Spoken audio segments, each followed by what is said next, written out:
بسم اللہ الرحمن الرحیم۔ السلام علیکم۔ حضرت عبد الرحمن بن عوف رضی اللہ عنہ مشہور اور بڑے صحابہ ہیں۔ فرماتے ہیں کہ میں بدر کی لڑائی میں میدان میں لڑنے والوں کی صف میں کھڑا تھا۔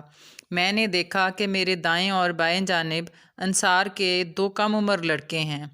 مجھے خیال ہوا کہ اگر قوی اور مضبوط لوگوں کے درمیان ہوتا تو اچھا تھا کہ ضرورت کے وقت ایک دوسرے کی مدد کر سکتے۔ میرے دونوں جانب بچے ہیں، یہ کیا مدد کر سکیں گے؟ اتنے میں ان دونوں لڑکوں میں سے ایک نے میرا ہاتھ پکڑ کر کہا، چچا جان، تم ابو جہل کو پہچانتے ہو؟ میں نے کہا، ہاں پہچانتا ہوں، تمہاری کیا غرض ہے؟ اس نے کہا، مجھے یہ معلوم ہوا ہے کہ وہ رسول اللہ صلی اللہ علیہ وآلہ وسلم کی شان میں گالیاں بکتا ہے۔ اس پاک ذات کی قسم جس کے قبضہ میں میری جان ہے، اگر میں اس کو دیکھ لوں تو اس وقت تک اس سے جدا نہ ہوں گا کہ وہ مر جائے یا میں مر جاؤں۔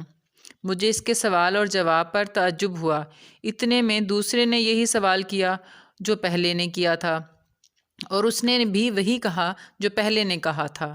اتفاقاً میدان میں ابو جہل دوڑتا ہوا مجھے نظر پڑ گیا۔ میں نے ان دونوں سے کہا کہ تمہارا مطلوب جس کے بارے میں تم مجھ سے سوال کر رہے تھے وہ جا رہا ہے۔ دونوں یہ سن کر تلواریں ہاتھ میں لیے ایک دم بھاگے چلے گئے اور جا کر اس پر تلوار چلانی شروع کر دی، یہاں تک کہ اس کو گرا دیا۔ یہ دونوں صاحبزادے معاذ بن عمرو بن جموح اور معاذ بن افرا ہیں۔ معاذ بن عمرو کہتے ہیں، میں لوگوں سے سنتا تھا کہ ابو جہل کو کوئی نہیں مار سکتا، وہ بڑی حفاظت میں رہتا ہے۔ مجھے اسی وقت سے خیال تھا کہ میں اس کو ماروں گا۔ یہ دونوں صاحبزادے پیدل تھے اور ابو جہل گھوڑے پر سوار تھا، صفوں کو درست کرتا پھر رہا تھا۔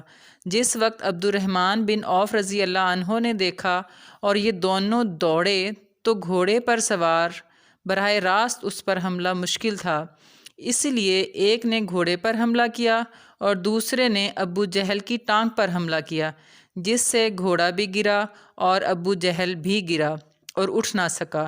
یہ دونوں حضرات تو اس کو ایسا کر کے چھوڑ آئے ہیں کہ اٹھ نہ سکے اور وہیں پڑا تڑپتا رہے، مگر معوذ بن افرا ان کے بھائی نے اور ذرا ٹھنڈا کر دیا کہ مبادا اٹھ کر چلا جائے، لیکن انہوں نے بھی نہ نپٹایا۔ اس کے بعد عبداللہ بن مسعود نے بالکل ہی سر جدا کر دیا۔ معاذ بن عمرو کہتے ہیں کہ جس وقت میں نے اس کی ٹانگ پر حملہ کیا تو اس کا لڑکا اقرمہ ساتھ تھا۔